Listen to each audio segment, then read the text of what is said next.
Rəqsanə İbrahimzadə qonağı ilə birlikdə həmin o məsələyə aydınlıq gətirəcək. Rəqsanə, buyur, söz səndədir.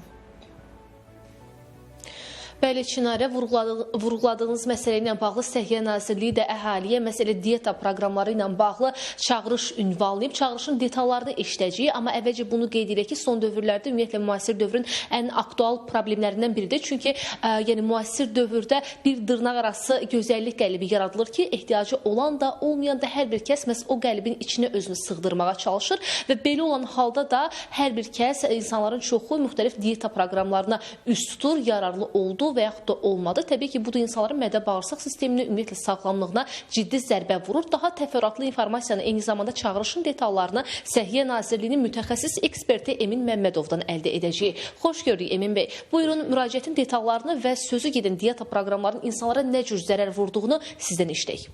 Təşəkkür edirəm.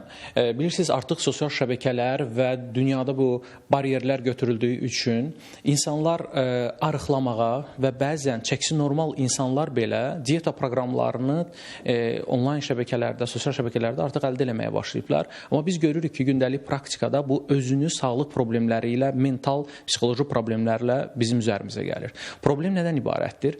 Mənşəyi bəlli olmayan, ixtisası bəlli olmayan şəxslərin sağlam və ya həqiqətən artıq bədən çəkisindən əziyyət çəkən insanlara diyeta proqramları yazılır. Və bu həqiqətən də psixologiyada belə bir şey var, diyeta məngənəsi.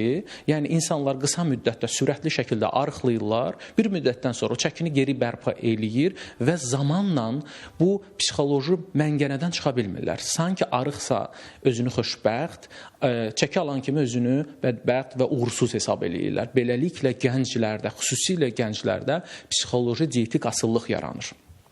Burada vurğulamaq istədiyimiz vacib məqam ondan ibarətdir ki, aqressiv diyeta insan orqanizmi üçün çox ciddi stressdir. Bioloji maşına müdaxilədir. Müdaxilə olan kimi insan orqanizmi özünün metabolitik, təbii aktivliyini aşağı salır. Ona görə diyetaya girib çıxmış insan yenidən çəkisini verə bilmir. Çox əziyyət çəkir.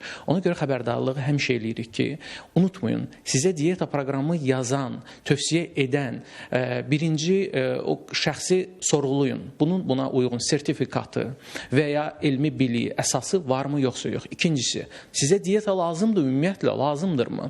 Dünyada mövcud olan diyetaların sadəcə 2 və ya 3-ünün elmi əsası var. Qalan bütün diyetalar mif, sadəcə olaraq böyük bir multimilyardlıq bir arıqlama, belə deyək, oyununun bir hissəsidir.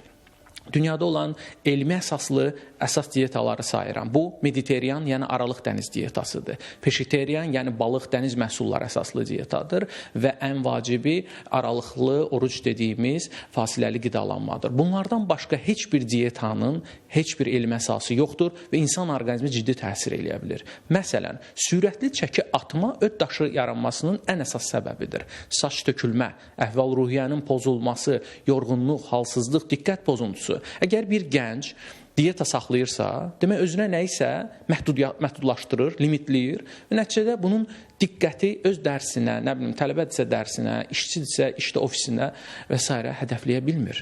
Və bu insanlar artıq diyetaya fokuslanaraq öz həyatında olan digər maraqlardan geri qalmış olurlar. Ona görə diyeta anlayışı sizə təkcə bədən çəkisini azaltmaq, onu yemirəm, bunu yemirəmlə deyil. Diyeta insan sağlamlığı və insanın psixoloji sağlamlığı üçün ciddi təhdiddir. Diyeta mütləq ixtisaslı dietoloqlar tərəfindən və professionallar tərəfindən verilməlidir və bu məsələdə çox diqqətli olmaq lazımdır.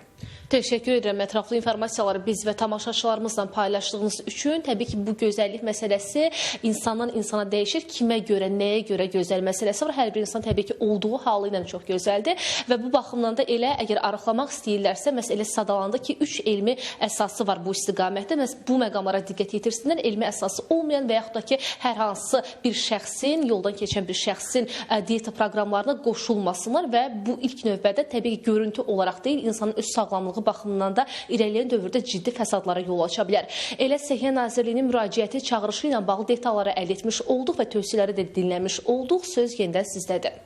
Təşəkkürümü bildirirəm Rəqsanə məlumatları və yaranan bu narahatlığı bizim üçün elə həkimin köməyi ilə şərh elədiyinə görə.